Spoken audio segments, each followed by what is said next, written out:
Hello everyone, welcome back. ဒီနေ့ကတော့ကျွန်တော်တို့ Unit 82 Both Either Neither ဒါမှမဟုတ် Either Neither ကိုလေ့လာမှာဖြစ်ပါတယ်။ဆိုလို့ရှိရင်ကျွန်တော်တို့ဒီမှာပုံလေးတွေဒီမှာရှင်းနေတာပါပဲเนาะ We used it both either neither ဒါတွေကိုသုံးတယ် to talk about two things or people အရာဝတ္ထုနှစ်ခုသို့မဟုတ်လူနှစ်ယောက်အကြောင်းကိုပြောတဲ့အချိန်မှာကျွန်တော်တို့ဒါတွေကိုသုံးပါတယ် both ဆိုတာကနှစ်ခုလုံး either ဒါမှမဟုတ် either တစ်ခုမဟုတ်တစ်ခု neither neither တစ်ခုမှမဟုတ်ဒါကိုသုံးပါတယ်တဲ့ Okay ဒီမှာဆိုလို့ရှိရင် both ဆိုရင်အမဲအောင်နှစ်ခုလုံးကိုပြောတယ် either ဒါမှမဟုတ် either ကတော့ဒါဖြစ်မယ်ဒါမှမဟုတ်ဒါဖြစ်မယ် neither ကကြတော့ဒါလည်းမဟုတ်ဘူးဒါလည်းမဟုတ်ဘူးအဲ့တော့တစ်ချက်ကြည့်ကြည့်အောင် Rebecca has two children Rebecca မှာကလေးနှစ်ယောက်ရှိတယ် both are married နှစ်ယောက်လုံးကလက်ထပ်ပြီးသားဖြစ်တယ်နောက်တစ်ကြောင်းမှာတော့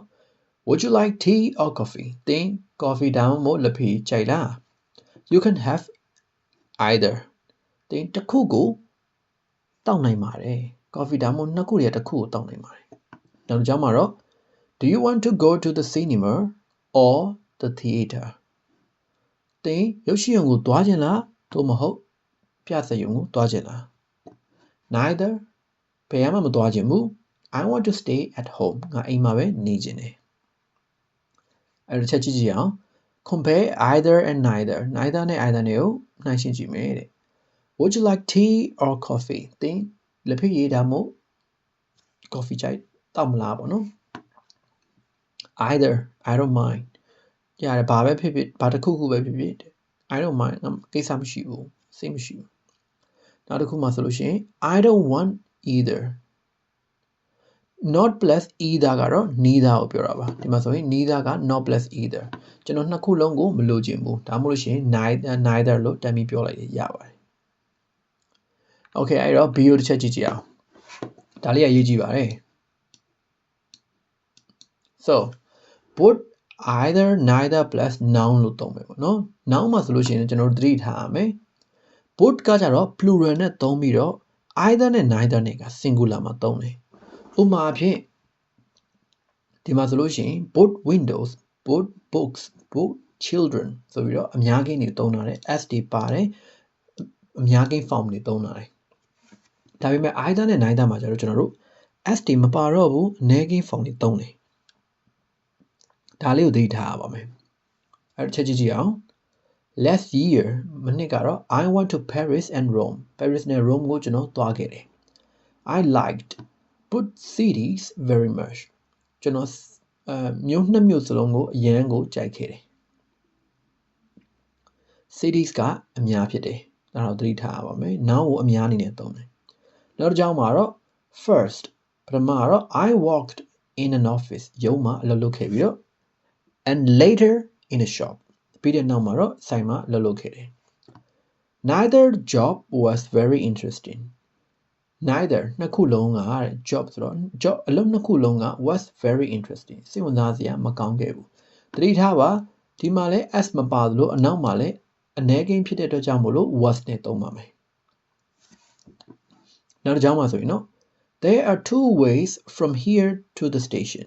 There are two ways နီးလမ်းနှစ်လမ်းရှိပါတယ် from here to the station ဒီကနေပြီးတော့ဘူတာရုံအထိကိုလမ်းနှစ်လမ်းရှိပါတယ် You can go သွားလို့ရပါတယ် either way တလမ်းကိုသွားလို့ရတယ် way မှာ s မပါပါဘူးသတိထားအောင်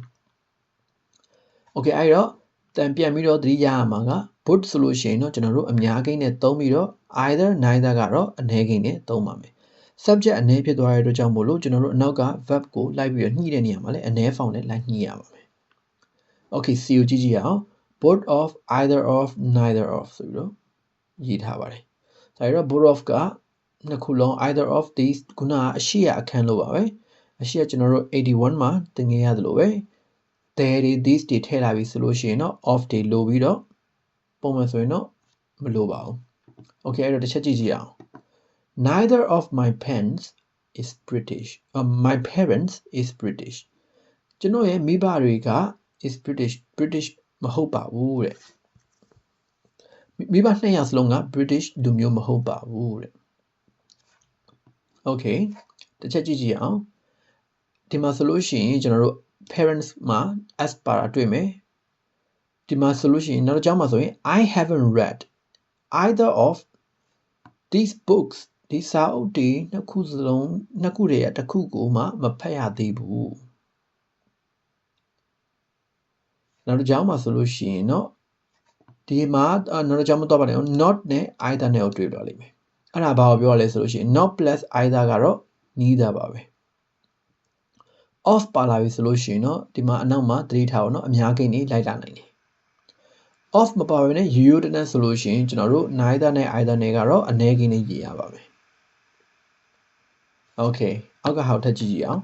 you can say ပြောလို့ရပါတယ် both of those both of mine blah blah blah or both those both ဆိုပြီးတော့ off ပါလဲရတယ်မပါလဲရတယ်ဆိုပြီးတော့သုံးလို့ရပါတယ်ဒါပေမဲ့ကျွန်တော်တို့က off ကိုထည့်ပြီးတော့သုံးတာများပါတယ်စကားပြောတဲ့နေရာမှာပဲဖြစ်စာရေးတဲ့နေရာမှာပဲဖြစ် off ကိုထည့်ပြီးတော့ရေးတာများပါတယ်တစ်ချက်ကြည့်အောင် I like ကြိုက်တယ် both of those pictures ဒီပကြီးကနှစ်ချက်လုံးကိုကျွန်တော်ကြိုက်တယ်ဒါမှမဟုတ်လို့ရှိရင် I like both those pictures ဆိုပြီးတော့ပြောပါတယ်နောက်တစ်ကြောင်းမှာဆိုရင် both of Paul's sisters are married Paul ရဲ့ညီမနှစ်ယောက်စလုံးကလက်ထပ်ပြီးသားဖြစ်တယ်Both Paul's sisters are married of မပါဘဲနဲ့တုံးတယ် but ဒါပေမဲ့သတိထားပါတဲ့ neither of Paul's sisters is married ဒီမှာဆိုရင်သတိထားပါ Paul ဤမောင်နှမတွေကနှစ်ယောက်စလုံးကလက်မထပ်ရသေးဘူးသူကလည်းလက်မထပ်ရသေးဘူးညီမတစ်ကလည်းလက်မထပ်ရသေးဘူးညီမနှစ်ကလည်းလက်မထပ်ရသေးပါဘူးတဲ့အဲ့တော့ neither ပါလာပြီဆိုလို့ရှိရင်ကျွန်တော်တို့အနည်းကိန်း3ကိုသုံးရပါလိမ့်မယ်အဲ့ဒါကို verb ကိုညှိတဲ့နေရာမှာကျွန်တော်တို့အနည်းကိန်း3ကိုသုံးရပါလိမ့်မယ်သတိထားပါထပ်ကြည့်မယ်ဆိုလို့ရှိရင်เนาะ both of them neither of us သူတို့နှစ်ယောက် neither of us ကျွန်တော်တို့တွေကဘယ်သူမှမဟုတ်ဘူး both of them both of us both of you either neither ပေါ့เนาะတွဲပြီးတော့အကုန်လုံးနဲ့သုံးလို့ရပါတယ်တစ်ချက်ကြည့်မယ်ဆိုရင် Paul has two sisters Paul မှာမောင်နှမနှစ်ယောက်ရှိပါတယ်ညီမနှစ်ယောက်ရှိပါတယ်Both of them are married. သူတို့နှစ်ယောက်စလုံးကတော့လက်ထပ်ပြီးသားဖြစ်တယ်. Sue and I didn't eat anything. Sue နဲ့ကျွန်တော်နဲ့က didn't eat anything. ဘာကိုမှမစားခဲ့ဘူး.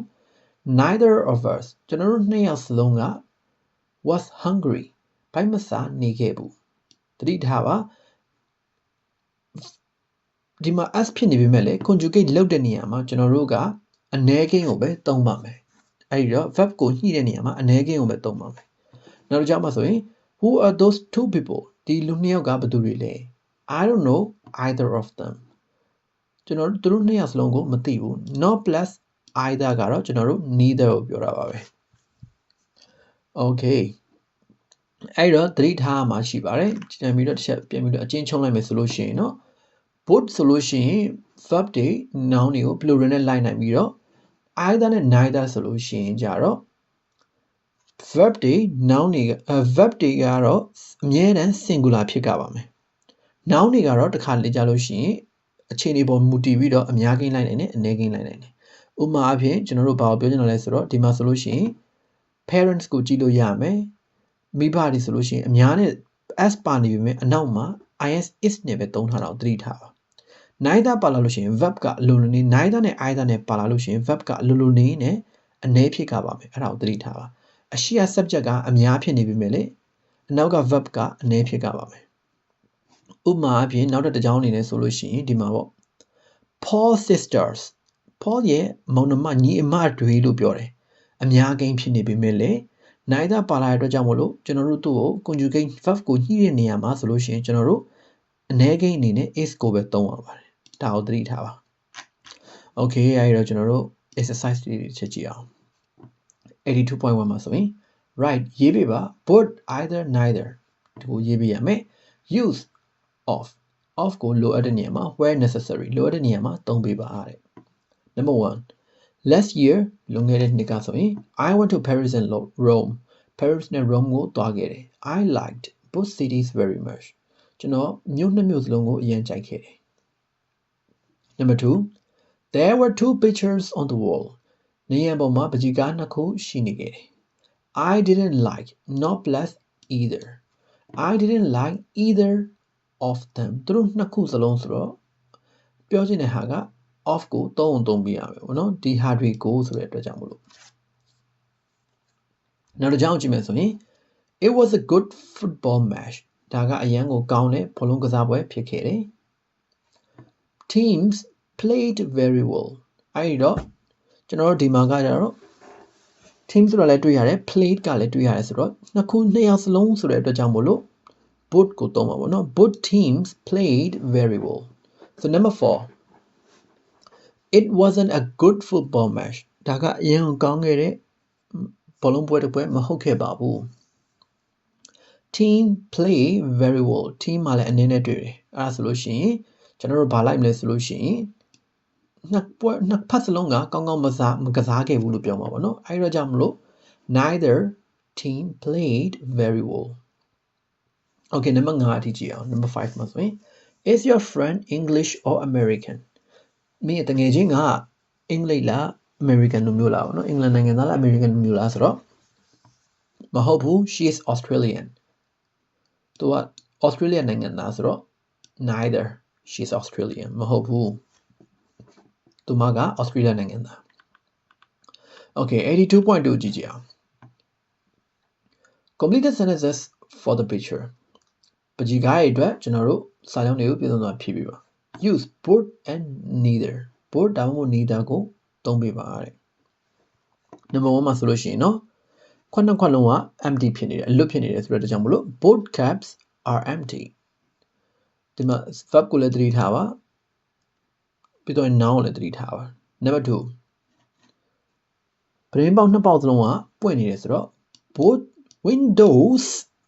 are open နှစ်ပေါက်စလုံးပွင့်နေပါတယ် so နောက်တစ်ခုကြည့်ကြအောင် number 3နှစ်ယောက်လုံးကအုတ်ထုံမဝေဘူးဆိုတော့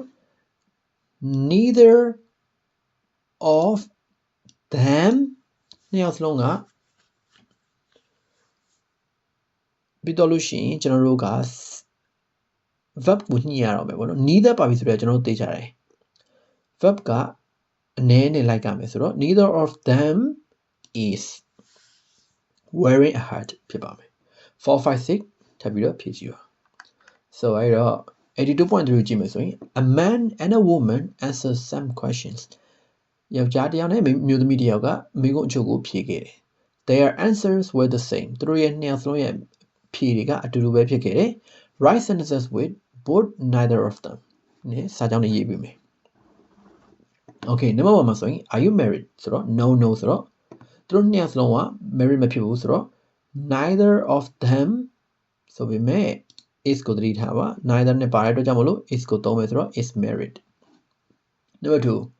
how old are you 21 ပေါ့နော်အသက်ကဘယ်လောက်လဲဆိုတော့21ဆိုတော့ both of them are သတိထားပါ both နဲ့သုံးတဲ့အတွက်သုံးမယ် both of them are 21 so 3 are you a student သင်တို့ကကျောင်းသားတစ်ယောက်လားဆိုတော့ yes ဆိုတော့နှစ်ယောက်လုံးကဟုတ်တယ်ဆိုတော့ both of them are students number 4 do you have a car ကားရှိလားဆိုတော့ no မရှိဘူးဆိုတော့ neither of them ရှိတယ် a car ပေါ့နော်အဲ့တော့အဲ့ဒီမှာ neither ပါလာပြီဖြစ်တဲ့အတွက်ကြောင့်မလို့ကျွန်တော်တို့က verb ကိုရေးတဲ့အချိန်မှာ verb ကအနည်းကိန်းဖြစ်ကြမယ်ဆိုတော့ has ဖြစ်ကြပါမယ် neither of them has a car okay အဲ့တော့ကျွန်တော်စာကြောင်းလေးဖြည့်ကြည့်ပါပြီးတော့ဒီ unit ကနေပြီးတော့လည်းတစ်ခုခုအကျိုးရှိတာလေးလေ့လာနိုင်ပြီလို့မျှော်လင့်ပါတယ်ဆိုတော့ have a nice day see you on next unit stay strong stay safe bye bye